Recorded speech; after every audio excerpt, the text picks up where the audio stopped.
Hi everyone, welcome to my channel. எல்லாத்துக்கும் அஸ்ஸலாமு அலைக்கும். இன்றைக்கி என்ன வீடியோன்னு பார்க்கலாம் வாங்க. இன்றைக்கி ஒரு ஆரோக்கியமான ஒரு இட்லி தாங்க. அரிசியே இல்லாமல் குளுக்கோஸு சர்க்கரைன்னு ஏறுற பிரச்சனை இருக்கிறவங்களுக்கு அரிசி சேர்த்திக்காமல் இந்த மாதிரி உணவுகளை எடுத்துக்கோங்க. நல்ல பெனிஃபிட் இருக்குது. நான் ட்ரை பண்ணி பார்த்துட்டு தான் சொல்கிறேன். கொஞ்சமாக தான் எடுத்துக்கிறேன். ரொம்ப அதிகமாக செஞ்சு வச்சோம்னா சீக்கிரமாக புளிச்சு போயிடும். புளிக்காமல் நம்ம ஃப்ரெஷ்ஷாக சாப்பிடணும். அதுக்காக கொஞ்சம் கொஞ்சமாக எடுத்துருக்கிறேன். ஒரு கப்பு முழு ராகி சிறுதானியங்களை நம்ம அரைச்சி மாவாக்கி அதிகமாக பவுட்ரு மாதிரி சாப்பிட்றதுல தாங்க குளுக்கோஸ் தன்மை அதிகமாகும். இந்த மாதிரி நம்மளா ஊற வச்சு 1-2 கொஞ்சம் குறைன்னு அரைச்சி சமைச்சி சாப்பிட்றதுனால சுகர் அவ்வளோவா ஏறாது. அடுத்தது பச்சை பயிர் ஒரு 1/2 கப் எடுத்துருக்கிறேன்.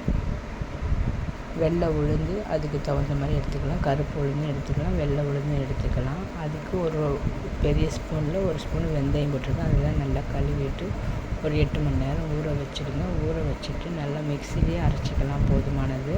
மிக்சியில் போட்டு தண்ணி நிறையா ஊற்றாமல் கொஞ்சம் குறைப்பாக அரைச்சிட்டு உப்பு போட்டு கலக்கி வச்சுடுங்க. ஒரு 3-4 மணி நேரம் கழித்து மாவு எடுத்து பாருங்கள். இந்த அளவுக்கு நல்லா கொஞ்சம் புளிச்சு வந்திருக்கும். கொஞ்சமாக புசுன்னு இருந்தால் போதும்.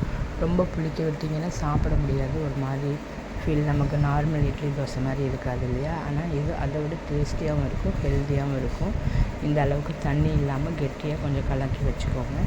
நல்லா கலக்கி வச்சுட்டு சூப்பராக ரெடி ஆகிடுச்சிங்க. நம்ம இட்லி ஊற்றி ரெடி பண்ணி வச்சுக்கலாம். தண்ணி நல்லா கொதிச்சதுக்கப்புறம் நம்ம இட்லி நல்லா தட்டில் ஊற்றி வச்சிடலாம். தண்ணி இந்த மாதிரி ஒரு சீக்கிரம் வேகும். ரொம்ப டைம் எடுக்காது. நம்ம ஒரு 5 நிமிஷம் 4 நிமிஷத்துலேயே வெந்துடும்.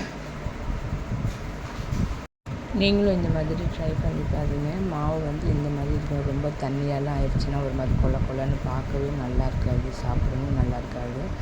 மாவு இந்த திக்னஸ் இருக்கணும். அப்போ தான் இட்லி துணியில் ஒட்டாமல் நல்லா அழகாக சாஃப்டாகவும் இருக்கும். பெரியவங்க சின்னவங்க எல்லாருமே எடுத்துக்கலாம்.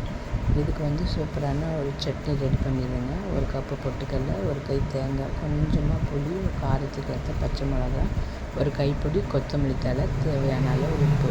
இது போட்டு நல்லா மிக்சியில் அரைச்சிட்டு அதுக்கு ஒரு தாளிப்பு கொடுத்துடலாம். எண்ணெய் ஊற்றி கடுகு, ஒரு காஞ்ச மிளகாய், கருவேப்பிலை, பெருங்காயத்தூள் போட்டு நல்லா தாளித்து அந்த இட்லியோட அந்த சட்னி சேர்ந்து சாப்பிட்டு பாருங்கள். அவ்வளோ டேஸ்ட்டாகவும் அவ்வளோ ஒரு ஹெல்த்தியாகவும் இருக்கும். ரொம்ப யூஸ்ஃபுல்லாகவும் இருக்கும். இந்த ஹெல்த் டிப்ஸை நீங்களும் ட்ரை பண்ணி பார்த்துட்டு எப்படி இருந்துச்சுன்னு கமெண்டில் சொல்லுங்கள். இந்த வீடியோ பிடிச்சிருந்தால் லைக் பண்ணுங்கள், ஷேர் பண்ணுங்கள், சப்ஸ்கிரைப் பண்ணுங்கள். மறக்காமல் நம்ம சேனலுக்கு சப்போர்ட் பண்ணுங்கள். தேங்க்ஸ் ஃபார் வாட்சிங்.